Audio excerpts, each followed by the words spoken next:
Ed, for today personal tip, ang aking personal payo for today, may kaibigan ka bang gustong makiride sa credit card mo, okay? So yan yung personal payo ko ngayong araw. Kung sakali man meron kang kaibigan na gustong makiride sa credit card mo, meron akong personal payo para sa'yo. Una, siguraduhin natin na itong kaibigan na to ay kilala natin. Kumbaga alam natin na nagbabayad talaga ito ng utang. Dahil kung yung kaibigan mo na yan, hindi yan nakapagbayad sa'yo ng utang niyang 100 pesos, 50 pesos, 500 pesos, no, or 1,000, sigurado ako kapag nakiride dyan sa credit card mo, malaki ang chance na hindi rin yan makapagbayad, no. Sana mali ako, pero yun yung nakikita ko kasi, no. Kumbaga yun yung personal opinion ko sa bagay na yan. Pangalawa, hanggat maaari kung sakali mo makikiride sila sa credit card mo, siguraduhin mo na wag naman sana masyadong malaki yung amount, no. Kasi ang mangyayari dyan, kung sakali mang hindi na yan magbayad sa'yo, syempre dahil credit card mo yan, ikaw ang hahabulin ng mga bangko or ng credit card company.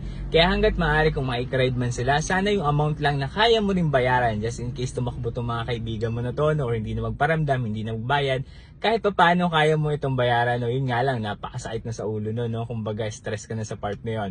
Kaya hanggat maaari ang personal payo ko, kung sakali mo may makikiride sa credit card mo, pag-isipan mong mabuti, no, or i-consider mo yung dalawang payo ko, okay? Yun lang yung personal payo ko ngayong araw. Kung nagustuhan mo, baka pwedeng pakilike and share. Pwede mo rin pala akong i-follow sa TikTok, no, at pwede ka rin pala mag-subscribe sa YouTube account ko na Ed for Today. Yun lamang, salamat!